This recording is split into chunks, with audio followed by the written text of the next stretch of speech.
آج کا موضوع ہمارا حضرت ابوبکر صدیق رضی اللہ تعالیٰ عنہ۔ حضرت ابوبکر صدیق رضی اللہ تعالیٰ عنہ کا نام عبداللہ اور لقب صدیق تھا۔ آپ رضی اللہ تعالیٰ عنہ کے والد کا نام عثمان تھا۔ آپ رضی اللہ تعالیٰ عنہ مسلمانوں کے پہلے خلیفہ تھے۔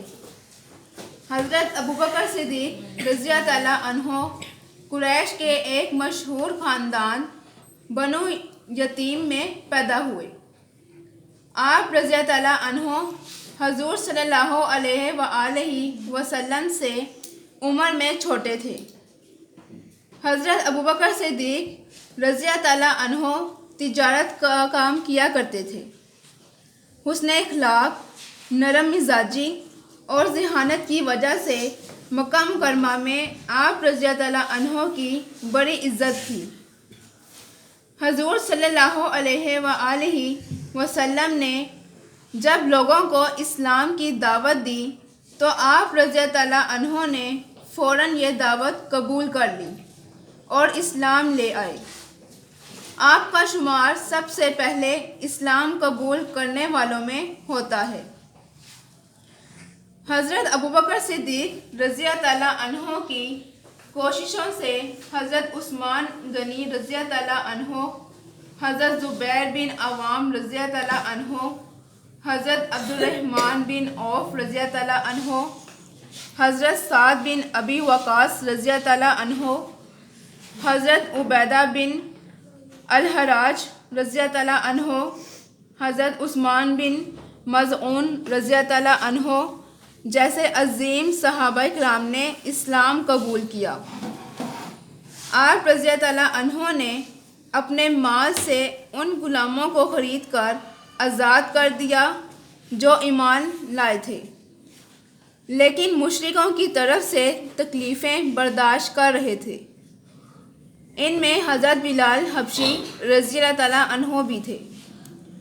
رسول اللہ صلی اللہ علیہ وآلہ وسلم نے اللہ تعالیٰ کے حکم سے جب عام تبلیغ شروع کی تو حضرت ابوبکر صدیق رضی اللہ تعالیٰ عنہ بھی آپ صلی اللہ علیہ وآلہ وسلم کے ساتھ تکلیفیں برداشت کرتے رہے۔ تبلیغ اسلام کے لیے جہاں بھی حضور صلی اللہ علیہ وآلہ وسلم تشریف لے جاتے تو اکثر آپ رضی اللہ تعالیٰ عنہ ساتھ ہوتے۔ حضور صلی اللہ علیہ وآلہ وسلم نے جب اللہ تعالیٰ کے حکم سے ہجرت فرمائی تو حضرت ابوبکر صدیق رضی اللہ تعالیٰ عنہ آپ صلی اللہ علیہ وآلہ وسلم کے ساتھ تھے۔ راستے میں مکہ مکرمہ سے تقریباً 4 کلومیٹر کے فاصلے پر غار ثور میں 3 دن قیام فرمایا۔ اسی وجہ سے آپ رضی اللہ تعالیٰ عنہ کو یار غار کہا جاتا ہے۔ مدینہ منورہ میں حضرت ابوبکر صدیق رضی اللہ تعالیٰ عنہ حضور صلی اللہ علیہ وآلہ وسلم کے ساتھ رہے۔ تمام اسلامی جنگوں میں آپ صلی اللہ علیہ وآلہ وسلم کے ساتھ شرکت فرمائی اور نمایاں خدمات انجام دی۔ آغاز اسلام سے لے کر حضور پاک صلی اللہ علیہ وآلہ وسلم کے وصال تک ہر مرحلے پر حضور پاک صلی اللہ علیہ وآلہ وسلم کے لیے ہر طرح کی قربانی پیش کی۔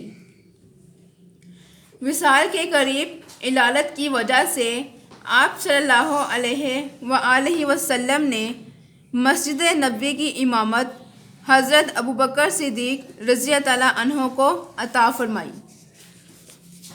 حضور نبی کریم صلی اللہ علیہ وآلہ وسلم کے وصال کے بعد آپ رضی اللہ تعالیٰ عنہ کو مسلمانوں کا پہلا خلیفہ چنا گیا۔ حضرت ابوبکر صدیق رضی اللہ تعالیٰ عنہ کا انتقال 13 ہجری میں ہوا۔ اس وقت آپ رضی اللہ تعالیٰ عنہ کی عمر 63 سال تھی۔ آپ رضی اللہ تعالیٰ عنہ حضور صلی اللہ علیہ وآلہ وسلم کے پہلو میں دفن ہوئے۔ جی کس کو سمجھ آئی ہے؟ جی مرتضیٰ۔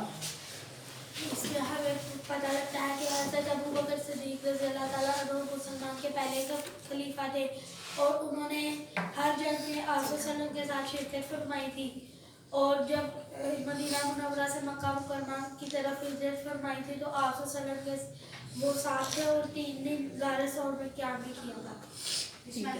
جی اس میں انہوں نے بتایا کہ حضرت ابوبکر صدیق کا اصل نام عبداللہ تھا اور ان کا لقب صدیق تھا، اور لقب ان کا صدیق اس لیے تھا کیونکہ جب حضرت محمد صلی اللہ علیہ وسلم نے مشرکین کو اپنا معراج النبی کا واقعہ سنایا تھا تو حضرت محمد تو کچھ لوگوں نے ابوبکر صدیق رضی اللہ تعالیٰ عنہ کو بتا دیا تھا، اور پھر حضرت ابوبکر صدیق نے کہا تھا کہ میں اس بات کی تصدیق کرتا ہوں، تو اس وجہ سے حضرت محمد صلی اللہ علیہ وسلم نے ان کو صدیق کا لقب بتا دیا۔ ٹھیک ہے، شاباش۔ اور کوئی بچہ؟ چلو میں کوشچن کر رہی ہوں۔ حضرت ابوبکر صدیق رضی اللہ عنہ کا نام کیا تھا؟ اور ان کا لقب؟ حضرت ابوبکر صدیق رضی اللہ عنہ کس خاندان سے تعلق رکھتے تھے؟ حضرت ابوبکر صدیق رضی اللہ عنہ کا پیشہ کیا تھا؟ شاباش۔ حضرت ابوبکر صدیق رضی اللہ عنہ کو یار غار کیوں کہا جاتا ہے؟ جب مدینہ منورہ آپ صلی اللہ علیہ وسلم نے ہجرت کی تھی تو ان کے ساتھ حضرت ابوبکر صدیق تھے، اس وجہ سے ان کو یار غار کہا جاتا ہے۔ ٹھیک ہے، شاباش۔ حضرت ابوبکر صدیق رضی اللہ عنہ کو تبلیغ سے کون سے صحابہ کرام رضی اللہ عنہ نے اسلام قبول کیا؟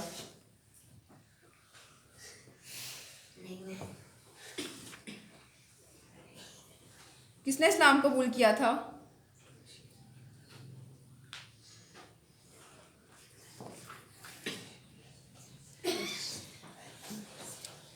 مرتضیٰ؟